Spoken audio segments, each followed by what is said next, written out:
ஃபாஸ்ட்டாக போடணும், ஒரு 130+ எப்படியாவது ரீச் ஆகிடணும் கோச். ஒரு பவுலரோட கேரக்டர். ஹலோ சாம்பியன்ஸ், இன்றைக்கி வீடியோவில் விக்கெட்ஸ் எப்படி எடுக்கிறதுங்கிறத பார்க்கலாம். ஸோ பவுலர்ஸ் விக்கெட் எடுக்கணுன்னா நான் சொல்கிற இந்த மெத்தட்ஸை ஃபாலோ பண்ணுங்கள், ஈஸியாக விக்கெட்ஸ் எடுக்கலாம். ஸோ நான் ஃபாஸ்ட் பவுலர்ஸ் கிட்ட பேசியிருக்கேன், எப்படி விக்கெட் எடுக்கணும்னு ஃபாஸ்ட் பவுலர்ஸ் கிட்ட கேட்டால், ஃபாஸ்ட்டாக போடணும், ஒரு 130+ எப்படியாவது ரீச் ஆகிடணும் கோச், 140 அந்த மாதிரி நான் போட்டேன்னா கண்டிப்பாக விக்கெட் எடுத்துலாம் அப்படின்னு சொல்லுவாங்க. ஸ்பின்னர்ஸ் கிட்ட கேட்டால் நான் நல்லா டேர்ன் பண்ணணும், தூக்கி போட்டால் கண்டிப்பாக விக்கெட் எடுத்துலாம் அப்படின்னு சொல்லுவாங்க. ஸோ விக்கெட் எடுக்கிறதுங்கிறது பால் போட்டால் நமக்கு விக்கெட் கிடச்சிடாதுங்க. விக்கெட் எடுக்கிறதுங்கிறது ஒரு ஆர்ட்.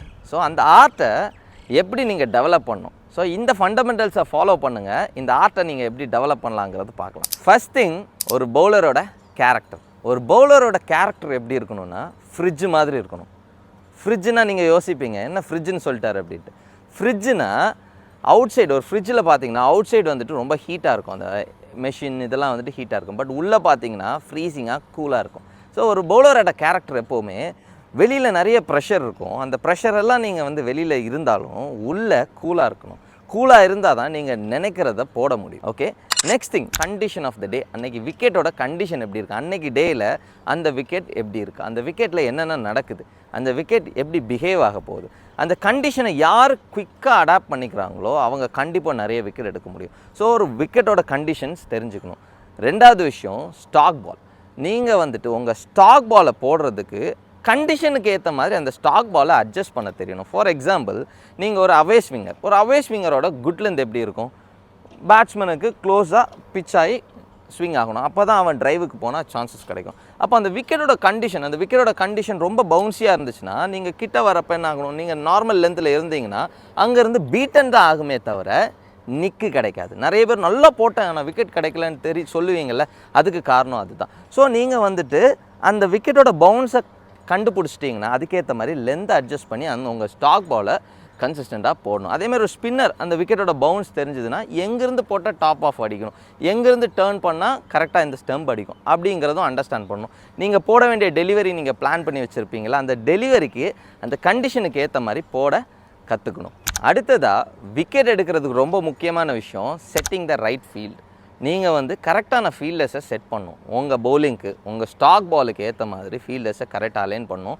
அது மட்டும் இல்லை, அன்றைக்கி டேயில் விண்டோட டைரக்ஷன், விக்கெட்டோட எப்படி இருக்குது, ட்ராவலிங் ஸ்பீட் எப்படி இருக்குது, பிச்லேருந்து எப்படி ஹிட் ஆகி வருது, அப்போ அதுக்கேற்ற மாதிரி ஃபீல்டை எவ்வளோ நான் பின்னாடி நிற்க வைக்கணும், இல்லை எவ்வளோ நான் முன்னாடி நிற்க வைக்கணும், அந்த இதை நீங்கள் தெரிஞ்சுக்கணும். இன்னொன்று, விக்கெட் எடுக்கிறதுக்கு ரொம்ப முக்கியம், எந்த ஃபீல்டரை எங்கே நிப்பாட்டணும். ஸோ யார் நல்ல கேட்ச் எடுப்பாங்க அவங்கள நீங்கள் செட் பண்ணுற டெலிவரிக்கு கரெக்டான ஃபீல்டரை கரெக்டான இடத்துல நிப்பாட்டணும். ஸோ செட்டிங் த ஃபீல்டு ரொம்பவே முக்கியம். Next, reading the batsman. நீங்கள் உங்கள் ஃபஸ்ட்டு ஓவர் போடுவீங்க, அப்போ கண்டிஷன்ஸை ரீட் பண்ணிட்டீங்க, கண்டிஷன்ஸில் என்ன போடணும்னு போட்டிருப்பீங்க.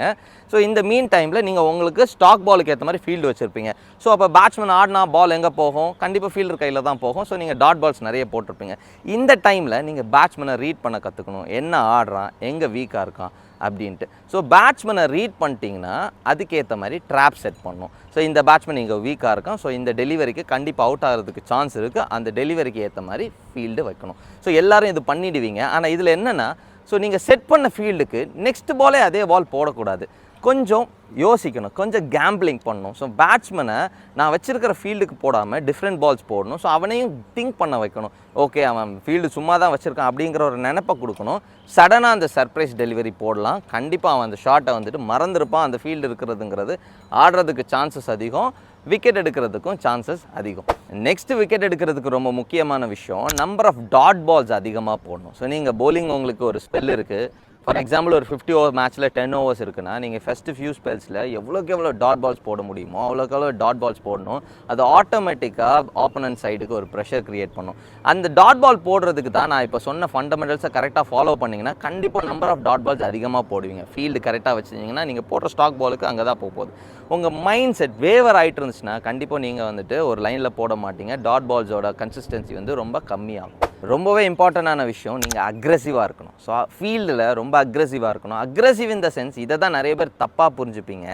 அக்ரெசிவ் ஆன் bowling with the right delivery. நீங்கள் ஒரு கரெக்டான டெலிவரி போடுறதுல தான் அக்ரெசிவாக இருக்கணுமே தவிர உங்கள் ஆட்டிடியூட் அங்கே அக்ரெசிவாக இருக்கக்கூடாது. நீங்கள் ஒரு ஃபார் எக்ஸாம்பிள் ஒரு இடத்துல டாட் வருது, ஒரு பால் போடுறீங்க, அங்கே டாட்ஸ் நிறைய கிடைக்குதுன்னா அதை ரிப்பீட் பண்ணுறதுல அக்ரெசிவாக இருக்கணும். அதை ரிப்பீட் பண்ணுறப்போ ஆட்டோமேட்டிக்காக ப்ரெஷர் க்ரியேட் ஆகும். அதே மாதிரி உங்களோட வேரியேஷன் ஒரு வேரியேஷன் ஸ்ட்ராங்கான வேரியேஷனாக இருக்குது, அதை பேட்ஸ்மேன் ஆடுறதுக்கு கஷ்டப்படுறான்னா அந்த வேரியேஷனை எஃபெக்டிவாக போடணும். Last point effort and belief. நான் பிலீஃபையும் சேர்த்து சொல்லுவேன். நம்மளால் முடியுங்கிறத நம்பணும். நான் இதை பண்ணுவேன், என்னால் இந்த மேட்ச்சை ஜெயிச்சு கொடுக்க முடியும். எந்த ஒரு பவுலரும் கம்மி ரன்னாக இருந்தாலும் சரி, எதுவாக இருந்தாலும் சரி, இந்த மேட்ச்சை என்னால் ஜெயிச்சு கொடுக்க முடியுங்கிற நம்பிக்கை ரொம்பவே முக்கியம். அந்த நம்பிக்கைக்கு உங்களை நீங்கள் பிலீவ் பண்ணிவிட்டு எஃபர்ட் போடணும். ஸோ நீங்கள் நம்புறதை ஸ்ட்ராங்காக பண்ணணும். 200% ஸ்ட்ராங்காக அந்த எஃபர்ட்டை போட்டிங்கன்னா கண்டிப்பாக நீங்கள் விக்கெட்ஸ் எடுப்பீங்க. இந்த பாயிண்ட்ஸை நீங்கள் கரெக்டாக யோசிச்சு பாருங்கள்.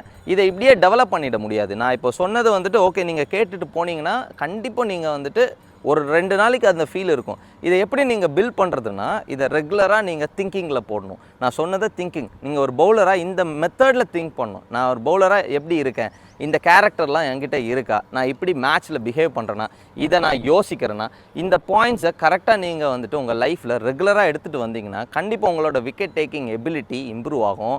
இயர் பை இயர் கண்டிப்பாக நீங்கள் ஒரு பெட்டர் பவுலராக மாறுவீங்க. நான் இயர்னு சொன்னது பவுலிங்குங்கிறது நாட் அ ஈஸி ஜாப். கண்டிப்பாக உங்கள்கிட்ட ஒரு வேரியேஷன்ஸ், ஒரு டிஃப்ரென்ஸ் இருக்குன்னா 1 வருஷம் உழைப்பு கண்டிப்பாக வேணும். 1 வருஷத்துக்கு அப்புறம் தான் நீங்கள் ஒர்க் பண்ணுறதோட டிஃப்ரென்ஸ் தெரியும். நான் 1 வருஷங்கிறதே ஷார்ட்டாக தான் சொல்கிறேன்.